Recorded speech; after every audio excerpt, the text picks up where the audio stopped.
بسم اللہ الرحمن الرحیم۔ ایک ایسا جوان جو قدم قدم پر درود پاک پڑھنے والا، جب بھی قدم اٹھاتا ہے درود پاک پڑھتا ہے، درود پاک پڑھے بغیر قدم اٹھاتا ہی نہیں ہے، وہ کتنی عظمت و شان کا مالک ہوگا جو ہر قدم پر درود پاک پڑھتا ہے۔ تو آئیے، حضرت سفیان ثوری رحمۃ اللہ تعالی علیہ فرماتے ہیں کہ میں حج کے لیے گیا اور میں طواف کعبہ کرنے لگا۔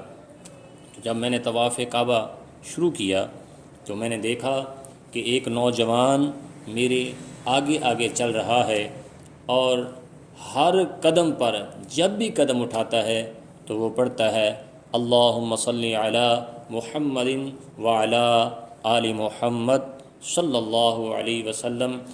ہر قدم پر وہ اللہ کے پیارے محبوب کریم علیہ الصلاۃ والسلام کی آل پر درود پاک پڑھتا ہے، حضور پر درود پاک پڑھتا ہے۔ کوئی قدم اس کا ایسا نہیں جس پر وہ درود پاک نہ پڑھتا ہو۔ تو میں نے اس نوجوان کو روکا، اور میں نے اس نوجوان کو روک کر، حضرت سفیان ثوری رحمۃ اللہ علیہ فرماتے ہیں کہ میں نے روک کر اس سے پوچھا کہ اے اللہ کے بندے، کیا تو جان بوجھ کر ایسا کر رہا ہے یا تجھے علم نہیں ہے؟ تو وہ کہنے لگا کہ میں بالکل جانتے ہوئے ایسا کر رہا ہوں کہ ہر قدم پر درود پاک پڑھ رہا ہوں۔ تو اس پر حضرت سفیان ثوری رحمۃ اللہ تعالی علیہ نے پوچھا کہ ایسا کیوں کر رہے ہو؟ تو انہوں نے بتایا کہ میں یہ معرفت اللہ تعالیٰ کی طرف سے مجھے عطا ہوئی۔ میری بوڑھی والدہ تھی اور ان کی خواہش تھی کہ میں حج کروں، طواف کعبہ کروں، اور وہ اللہ کے نبی صلی اللہ علیہ وسلم پر کثرت سے درود پاک پڑھتی تھی۔ میں اس کو ساتھ لے کر، اپنی والدہ کو ساتھ لے کر حرم میں داخل ہوا حج کے لیے۔ تو میری والدہ نے کہا کہ مجھے خانہ کعبہ کے قریب کر دو۔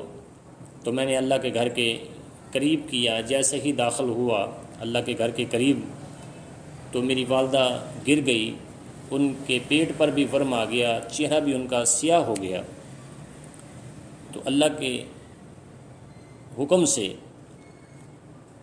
میں نے دعا رب العالمین کی بارگاہ میں کی، میں نے ہاتھ اٹھائے، خالق کائنات کی بارگاہ میں التجا کی، مولا جو تیرے گھر میں آتا ہے کیا تو ایسے ہی کرتا ہے سب کے ساتھ؟ تو ایک نورانی شخص، نورانی صورت والا ایک آدمی ظاہر ہوا، اور اس نے آ کر میری والدہ محترمہ کے چہرے پر ہاتھ پھیرا، اور پھر اسی طرح جسم پر ہاتھ پھیرتے ہی میری والدہ بالکل ٹھیک ہو گئی۔ جب وہ نورانی چہرے والا جانے لگا تو وہ نوجوان جو قدم قدم پر درود پاک پڑھتا ہے وہ اس نے جانے والے کو روک لیا، روک کر پوچھا کہ جانے والے، میری مشکل میں میری مدد کرنے والے، میری مشکل میں میرے کام آنے والے، میری مشکل میں فرشتہ بن کر آنے والے اور میری مشکل کو حل کرنے والے، یہ تو بتاتے جاؤ کہ آپ کا نام کیا ہے؟ تو جب سوال کیا تو جانے والے نے جواب دیا کہ انا محمد صلی اللہ علیہ وسلم انا نبی، میں محمد صلی اللہ علیہ وسلم ہوں، میں نبی ہوں۔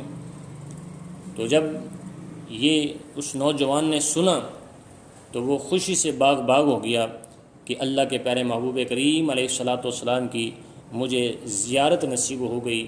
تو عرض کی اے اللہ کے پیارے محبوب، مجھے بھی کوئی وصیت فرما دیں کہ میں کیا کیا کروں، میرے لیے کوئی اعلیٰ وصیت ہو۔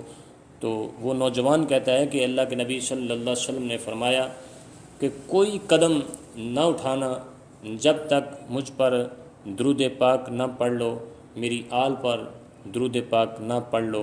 تب سے میں درود پاک پڑھتا ہوں۔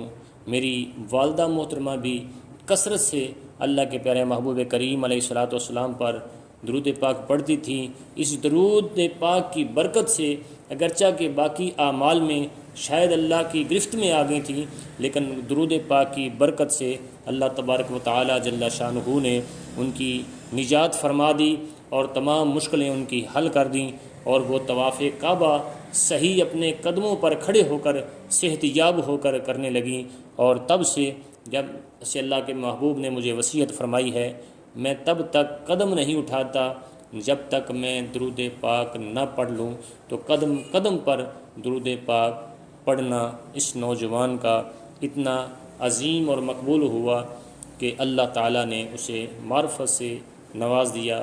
حضرت سفیان ثوری رحمۃ اللہ تعالیٰ علیہ فرماتے ہیں کہ درود پاک کی بہت عظمت، شان، مقام اور فضیلت ہے۔ جتنا کثرت سے پڑھو گے اللہ تعالیٰ اتنی ہی زیادہ معرفت عطا فرمائے گا۔ ویڈیو اچھی لگے تو ضرور سبسکرائب بھی کیا کریں، شیئر بھی کریں اور کمنٹس بھی کریں۔ اللہ آپ کا حامی و ناصر ہو۔ اللہ حافظ، جزاکم اللہ خیرا۔